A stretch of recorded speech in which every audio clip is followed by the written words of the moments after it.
Hi and welcome back. My name is Jess and today I'm going to do three things. I'm going to do my first ever lot of homemade vanilla, which I understand is a lesson in patience because it's something that I make and I can't eat right away, which is such a shame. But that's okay. I also received my first lot of seeds for the garden, although we don't have the garden beds yet. All the seeds have arrived. I do have some things growing in containers outside at the moment, some of which I'll transplant, but this is for all the things that will start from scratch. And in our subtropical climate, we're just entering into spring and I can already feel it today, but this is a really good time to be planting, so that's exciting. And then the third thing I'm going to do is make some chili, which my husband absolutely loves. This chili we've made probably, I don't know, 15 times at this point and we just love it. So I thought that I would share that because I've kind of adapted a few different recipes to get it to how we like it. So I thought that I would take you along. So the vanilla. So I've got everything out at the moment. Got vanilla beans that I ordered online. I didn't look too hard at the supermarkets here in Australia, but I haven't ever seen them before, so I just assumed that I would need to buy them online. I have a funnel to make life easy. I have 6 little bottles with these airtight caps, and I have 2 bottles of vodka. I've done a fair bit of research online about how to do homemade vanilla, and the key things that I took away were you can use either vodka or rum. Apparently spiced rum is really nice, and I'm kind of wishing that I got a bottle of spiced rum and a bottle of vodka so that I could do a comparison, but alas.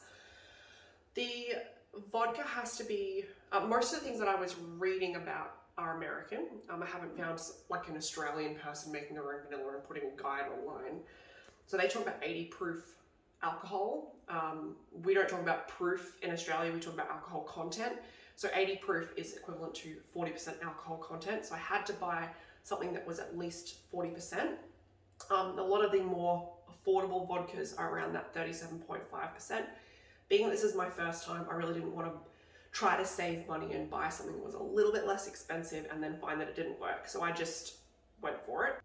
Start by cutting up the vanilla. So I have, I believe, 10 beans in here, though they're a little hard to count because they're sort of sitting on top of each other. But what I'll do is I will open this package up and I will slice the beans in half to just kind of let the seeds be open, I suppose. And then I'll put them into the bottles with the vodka, seal them, and that will be pretty much it. And then we wait. So, also the bottles have been washed and sterilized recently.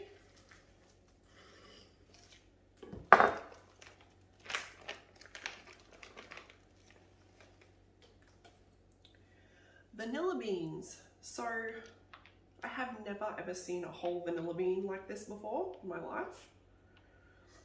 And I have to tell you, the smell that is coming out of these is amazing. So I'm going to slice these in half.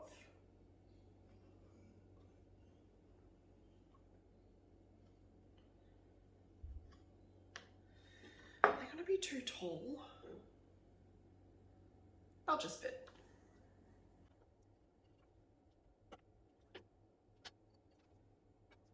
Holy hell, you guys, this smells so amazing.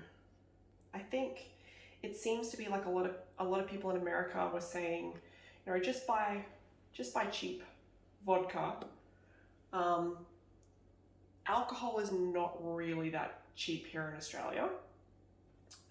We have a lot of taxes on alcohol here that puts the price up. But I did do the maths, got out my trusty spreadsheet, you know, and I compared the cost of doing it this way versus buying good quality vanilla. And this is still going to be cheaper, provided it all works, of course. But I'll definitely do an update to let you know how it all goes. But this was certainly an investment. We will have vanilla for a very, very, very long time, which is fine. But I could also give some away for gifts. It's definitely something, you know, that my family, particularly my mum, would use. Okay, so 1, 2, 3, 4, 5, 6, 7, 8, 9, 10.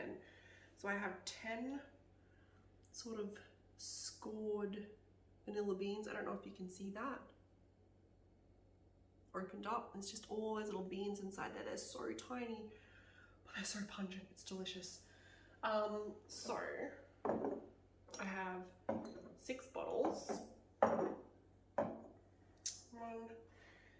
3, 4, 5, 6.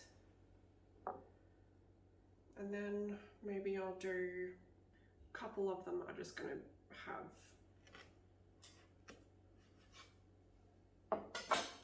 2 extra halves in them. I've got 8 halves there. All right, so the curly end.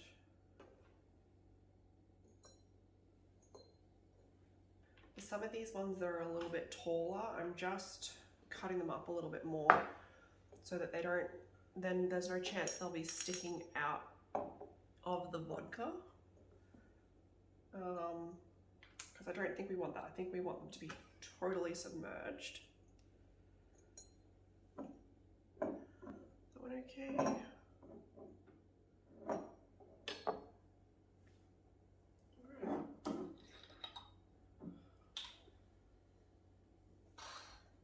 Wow. Okay.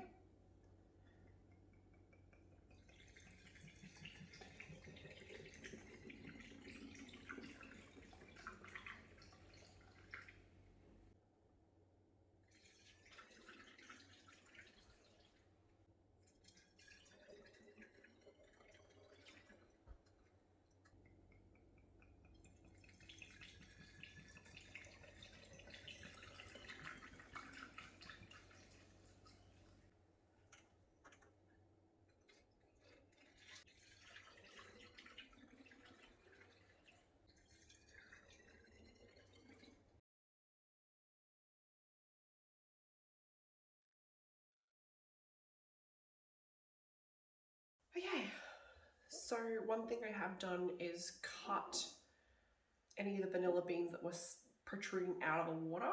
I just imagine that it's not good for them to be exposed to the air like that.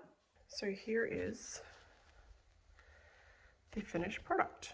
I think it's going to be really exciting to see what these look like in 3 months' time. Okay, so I've been really excited about this for a really long time, since we are getting raised garden beds delivered within the next, hopefully, week. We need to make sure that we had seeds to plant, and this is the big seed haul reveal, which I'm quite excited about, if I can open it, because fun fact, I'm terrible at opening just about anything. Bottles, jars, containers, anything. And I'm here with my tea, ready to go. It's gonna be very good. Okay. So, all of these seeds I ordered through an online supplier, Boondy Seeds. They're based in New South Wales. And I tried to get organic seeds where I could, but not all of them are organic, particularly some of the flowers and whatnot, but the food one for the most part. All right, I don't even know where to start. I'm just gonna pick them at random and then we'll put them in piles based on what they are, maybe.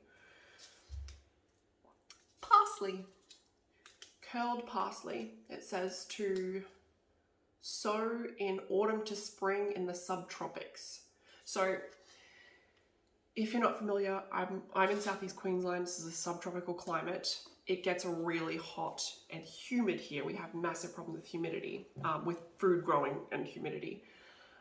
So we are fine to grow things through winter, but summer is our really difficult month. So we don't have frost problems, but we do have heat problems. So summer is our difficult month. So yeah, generally we grow from autumn through to spring. So this says, yeah, so at 20 to 24 degrees, well, the soil temperature is 20 to 24 degrees. We have been getting down to around about 8 degrees at night in the last couple of weeks. But spring is right around the corner, so it will start to warm up. So curled parsley, put that there in a herb pile. This here is Calendula Pink Surprise. Now this says to plant 18 to 22, plant in spring or in warmer climates, autumn to winter. Best in cold climates or coolest times of the year in warm climates. So this one's difficult. So I'll probably plant some of these this spring and then see how they go, but I'll go a little bit harder when autumn comes around next year, because it sounds like they won't do all that well. So this is Calendula. It is Pink Surprise. Looks pretty. So I'm going to put this in the flower pile. These are tiny. This is spearmint seeds. It says to plant 20 to 25 degrees. Plant in spring or in warmer climates. Plant autumn to winter. So this I will not be planting this spring in that case. That's mint. So I might try to get some mint starts maybe, or some established plants and give that a go. So spearmint / garden mint. And look at these. Look at those little tiny seeds. They're so little. I'll put that in my herb pile. All right. This is Alyssum Royal Carpet. Plant 20 to 25 degrees Celsius. In warmer climates, plant autumn to winter. Plant in pots or punnets first and transplant after 4 weeks. So I won't be able to plant this, or I won't plant this in this spring. I already actually have some alyssum growing in a pot outside and it's doing really well, but it'll be interesting to see how it goes over the summer. This one, so the alyssum that I have is just white flowers. It's very pretty though. This one is pink and purple and white, it looks like. So it's very, very pretty. It's alyssum. I also have Celosia, Scarlet Plume. Plant autumn to winter in warmer climates. This flower looks crazy. They have these big red blooms, I guess, but they're like furry. I've seen them around. I might put some pictures of them up. I'm going to pop that in the flower pile. This here, so this is only, I don't know, 10 seeds or so. This is Rockmelon. Plant spring to early summer in most climates and autumn to winter in the tropics. Rockmelon. I have heard some people say that melon's really hard to grow and get right, but I really like Rockmelon. I think in the States people call it cantaloupe, but maybe they're different things. I'll have to look that up. Rockmelon.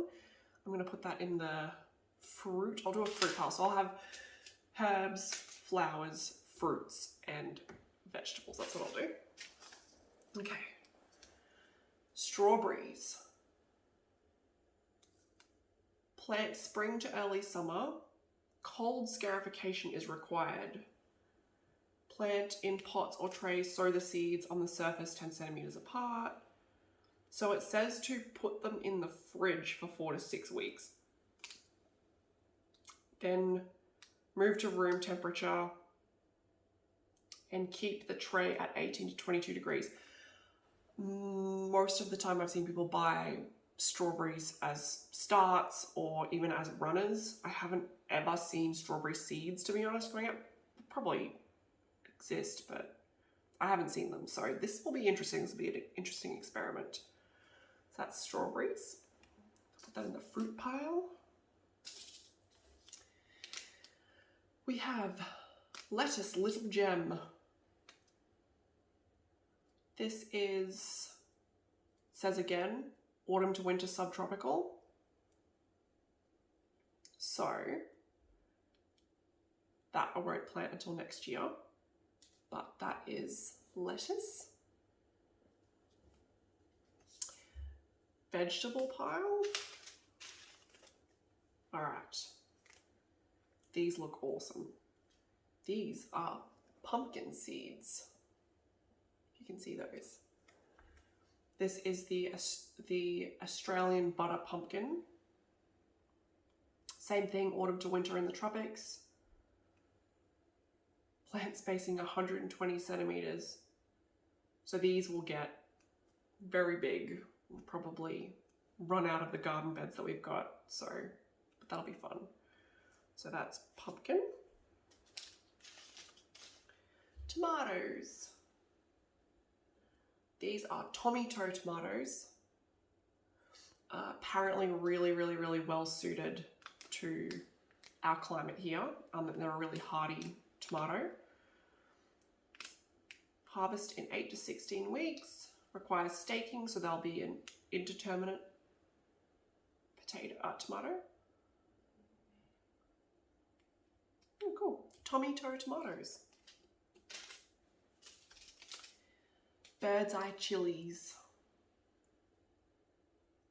It says that you can sow them all year in tropical climates. But it says to plant indoors in pots first or use a heat mat because consistent warm temperatures are essential for germination. So at the moment, because we are still getting these temperature drops at night time, I might hold off on planting these straight away, but spring is not far and it will be pretty consistently warm. So that's Thai bird's eye chilies. On the chili subject, jalapenos. All year, again, plant all year in tropical climates, which is pretty exciting. I love jalapenos, so if we can grow these year round, that will be awesome. I'm really looking forward to that. Planting indoors in pots first is recommended. And in cool climates, germination may be difficult. So that's okay though. That goes on the vegetable pile. I have a Yarrow red / cerise queen. This is autumn to winter again for sowing. So these will have to wait until next year. But these Yarrow just looks so beautiful. So I'll put some pictures up of what it's going to look like. The other reason that I really wanted this plant was that it does well in part shade. So I do have some areas in my backyard that are going to be shadier, and I've been trying to think about where I'm going to put everything, because obviously all my productive food should be where it's getting the most sun. However, I'm also conscious that I want to be attracting bees and things like that, and making sure that my flowers are flowering as well, to get all those bees in. So Yarrow.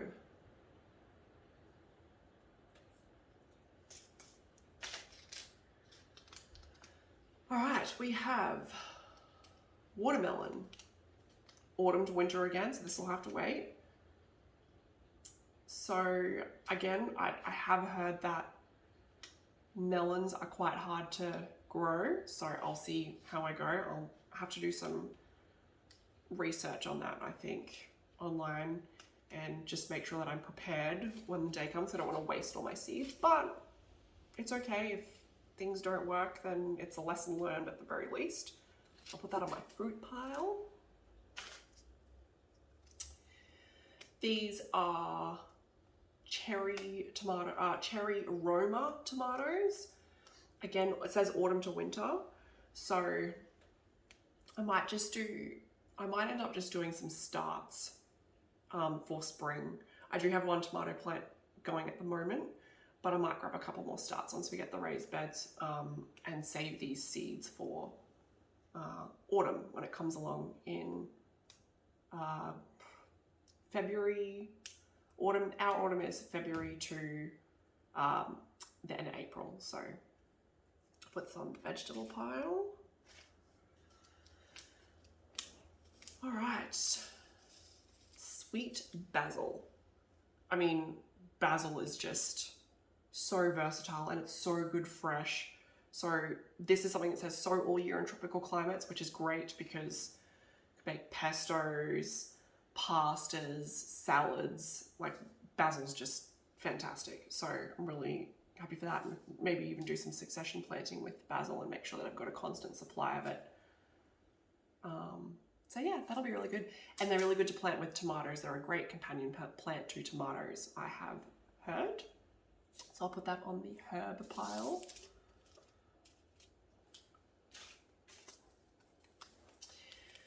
These are paper daisies.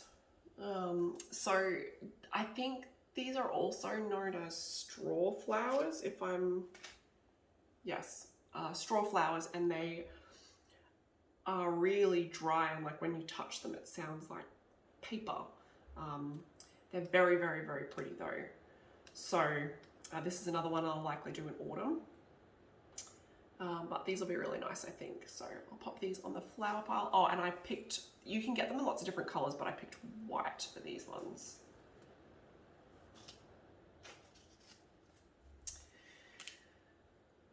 Okay, so these are carrots. Nantes Darcy is the type. It does say for tropical climates, autumn to winter for planting these or for sowing them. I do already have some carrots going in a container as well that I planted in, it would have been autumn. They're still going, that's okay. But yeah, I mean, I might try to throw a few of them in the ground and see how they do over summer. At the very least, I'll know what happens to them. So that's carrots.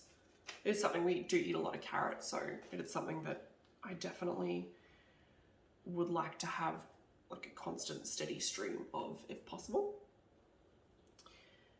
Sweet peas.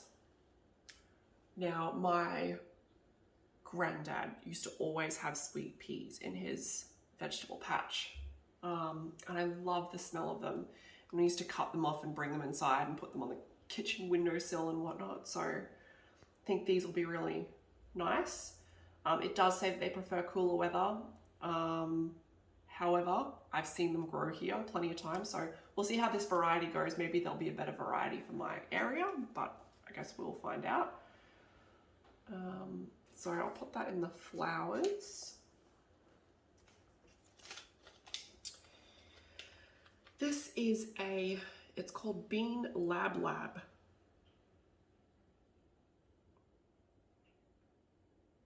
I don't remember too much about these, but this is a bean and it has really pretty flowers, so I'll probably pop some pictures up because I can't quite remember exactly what this variety is all about, but they look like they are a flowering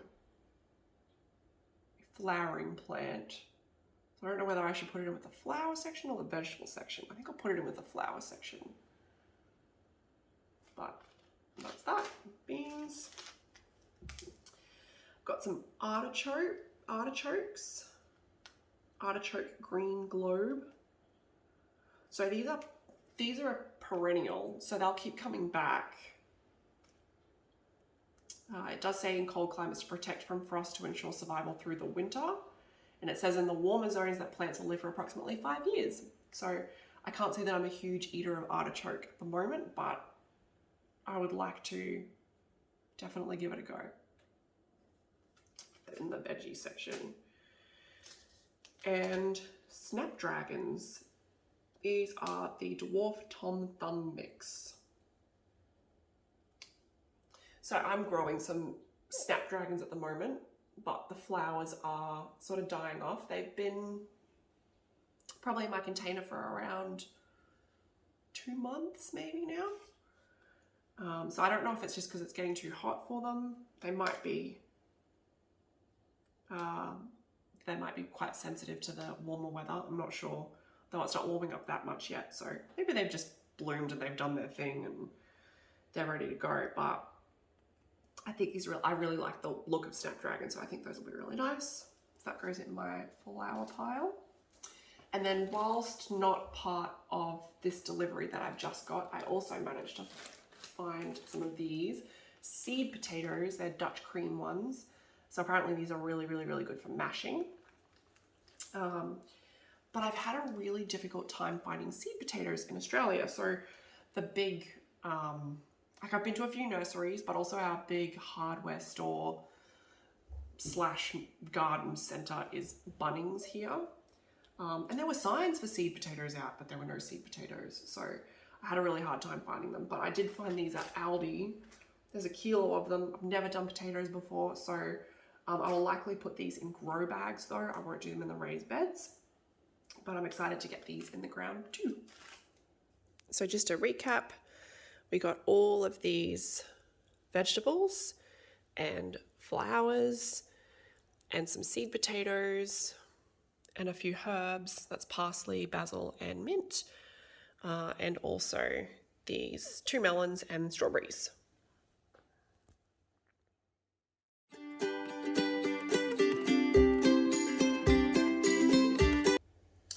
Okay, so we are set up and ready to go making chili. Now the first thing I'm going to do is make the spice mix. That way it's done, and everything else that I cut up then I can put straight into the pot and keep everything moving. So for the spice mix, we are going to need 2 and a bit tablespoons of paprika. I'm using hot paprika, so I will use a little bit less cayenne pepper so that it's not too spicy. Then we need 3 tablespoons of cumin. I'm going to do about a ½ teaspoon of cayenne and 4 teaspoons of oregano. I'm just going to mix it together. So this recipe does call for onion and garlic powder. I don't have any in the house, mostly because it clumps up here. It's quite difficult to get it out of the jar, but there will be no shortage of onion or garlic in this recipe, so it's fine. Just gonna pop this next to the stove so it's ready to go. I'm ready to put it all in. I need to put my hair up. Okay, so now we need to cut up onion and garlic.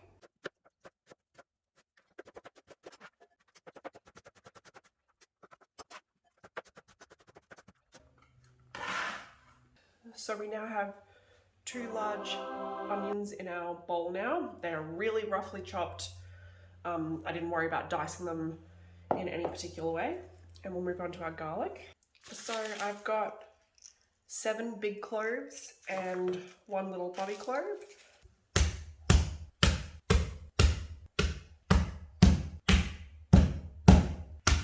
Same goes for the garlic, just a really rough chop will do. It will get plenty of time to cook down.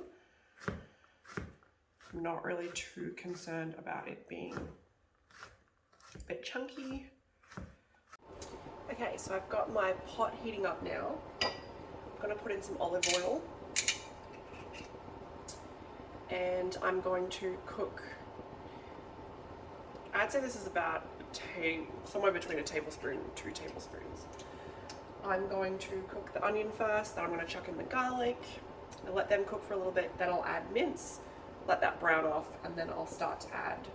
We've got canned tomatoes, we've got canned beans, we've got chipotle sauce, which also has a little bit of spice in it. And then we also have a trusty spice mix that we made earlier.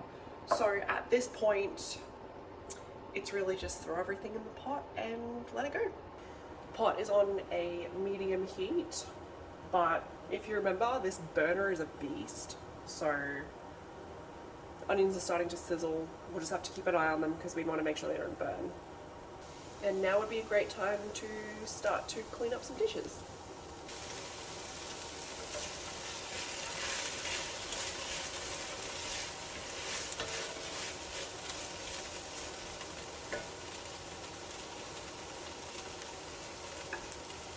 So now I'm going to throw in the garlic.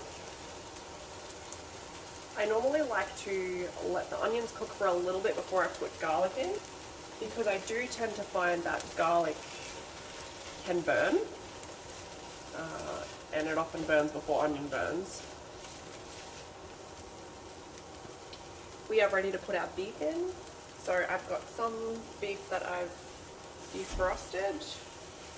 What we're aiming for here is for the beef to be mostly browned, and then we're going to add in our spice mix. So because spices are fat soluble, we want the beef to release some of its fat before we get these spices in. Then the spices will mix in with that fat, and we'll cook it the rest of the way. And then we'll add in our liquids, so the tomato and the beans and the chipotle sauce. Okay, so we're getting some good browning on the beef at the moment, but there's still pink bits in it, which is fine. We're going to pop the spices in, and this is going to smell amazing.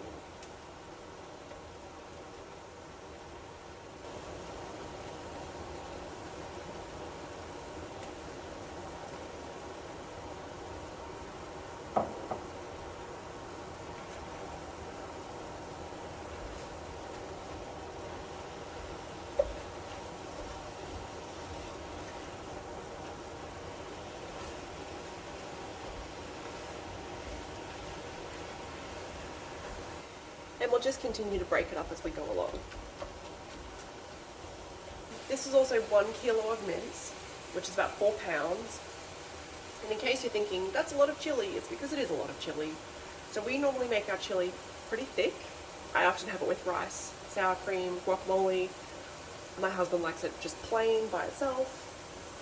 But then if we make it thick, we can also use it for other things like burritos. Sometimes we put it on top of nachos. And the best thing about it is that this meal freezes really, really, really well. So we keep containers of it, portions of it in the freezer, and we can use it for toasted sandwiches, chili dogs, lots and lots of things. It's fairly easy to make, but when I do decide to make it, I often like to make a big batch of it.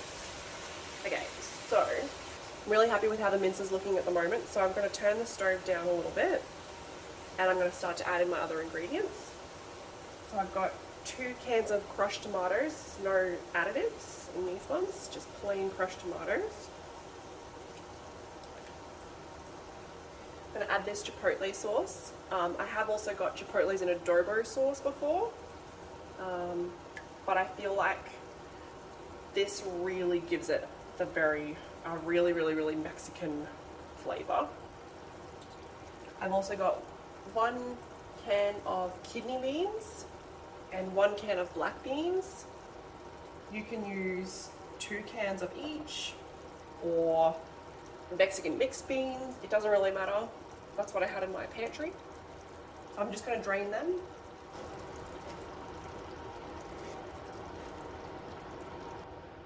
So at this point, the last thing that we're missing is some water, so I'll do that as well.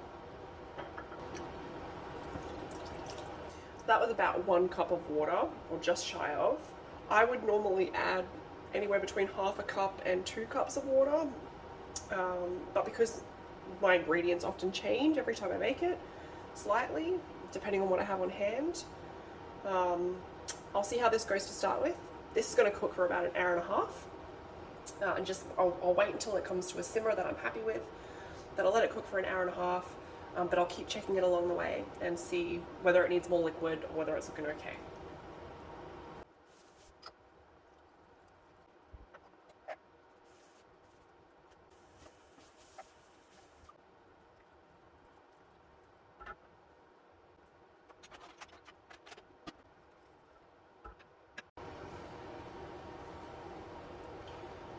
Okay, so it has been about 2 hours and it's thickened up nicely. So we are going to get ready to put it in a bowl. And here we have the finished product. Chili with sour cream, guacamole, and corn chips. Sometimes I have it with rice, but I was too lazy to make rice this time. And that is dinner. Thanks for watching, and see you next time.